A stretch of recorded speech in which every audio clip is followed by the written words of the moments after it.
স্পেনের কোন কৌশলের কাছে আর্জেন্টিনা হেরে গেল? তো স্পেন আসলে পুরো আর্জেন্টিনার পুরো বিশ্বকাপে যে খেলাগুলো খেলছে এটা নিয়ে খুব ভালো পড়াশোনা করছে। এটা আমরা মাঠে দেখতে পাচ্ছি তাদের ফলাফল, তাদের খেলার স্ট্রাকচার দেখে। কিন্তু বিপরীতে আর্জেন্টিনা আসলে স্পেনকে ভালোভাবে পড়াশোনা করতে পারে না, যার দরুন আর্জেন্টিনা তাদের পূর্বের খেলাগুলোর মধ্যেই খেলাটা খেলছে।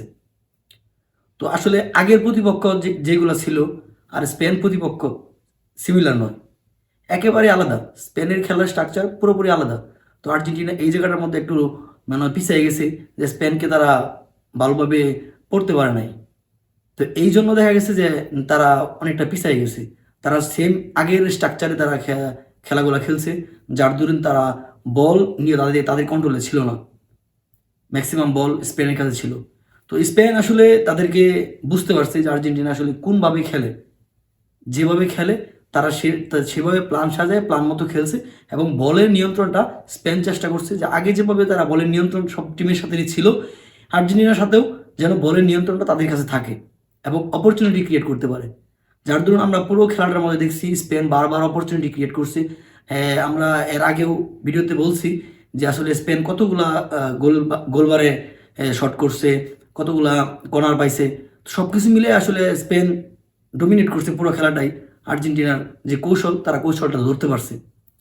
তো সেই জন্য আর্জেন্টিনা আসলে যে মিডফিল্ড ছিল, আসলে মিডফিল্ডে আসলে মেসি পর্যন্ত বল পৌঁছাতেই পারে না। পুরো খেলায় আমরা দেখতে পাইছি যে প্রথম 15-20 মিনিটের মধ্যে আসলে মেসি বলই পায় নাই, বা একবার বল টাচ করছে। তো আসলে যেখানে আপনি শুধু একটা বড় তারকা নির্ভর আপনি টিম, এই টিমটা এবারে বিশ্বকাপটাই ছিল আর্জেন্টিনার এক মেসির উপর নির্ভরশীল। হ্যাঁ, এমন বলছি না যে তারা অন্য প্লেয়াররা পারফর্ম করে নাই। সেখানে আলভারেজ, মার্টিনেজ এবং যারা ছিল লাউতারো মার্টিনেজ, তো ওরা ভালো খেলছে, ভালো ফুটবল খেলছে যার যার জায়গা থেকে। কিন্তু আর্জেন্টিনার মূল ফোকাস ছিল মেসি। এখন ফাইনাল একটা ম্যাচ, এই ম্যাচে মেসিকে আপনি বলই দিতে পারতেছেন না। তো এই জায়গাটায় আসলে তারা ব্লক করে রাখছে স্পেন, যেন মেসি পর্যন্ত বল না আসে। তো আপনি যদি মেসিকে বল দিতে না পারেন তাহলে মেসি আসলে অপরচুনিটি ক্রিয়েট করতে পারবে না। মেসি যত বল পাবে আসলে তত অপরচুনিটি ক্রিয়েট হবে।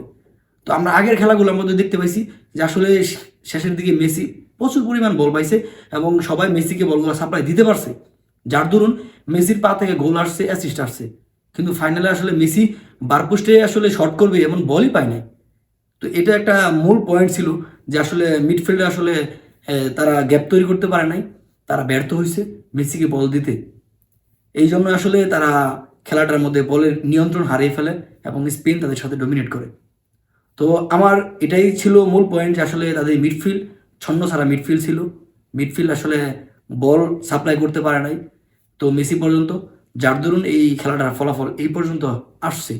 তারপরেও এখানে আর্জেন্টিনার গোলকিপার অনেক এক্সপিরিয়েন্স প্রাপ্ত, এখানে আরও অনেক গোল হতে পারতো। এখান থেকে অনেকগুলা গোল সেভ করছে। আমি বলবো এটা তাদের আসলে অনেকটা ইজ্জত বাঁচাইছে।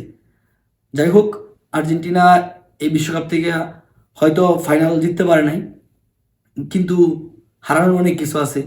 কারণ মেসির মতো একটা কিংবদন্তি প্লেয়ার বারবার আসে না। একটা মেসিকে তারা হারিয়ে ফেলছে, আমরা সামনের বিশ্বকাপে মেসিকে পাবো না।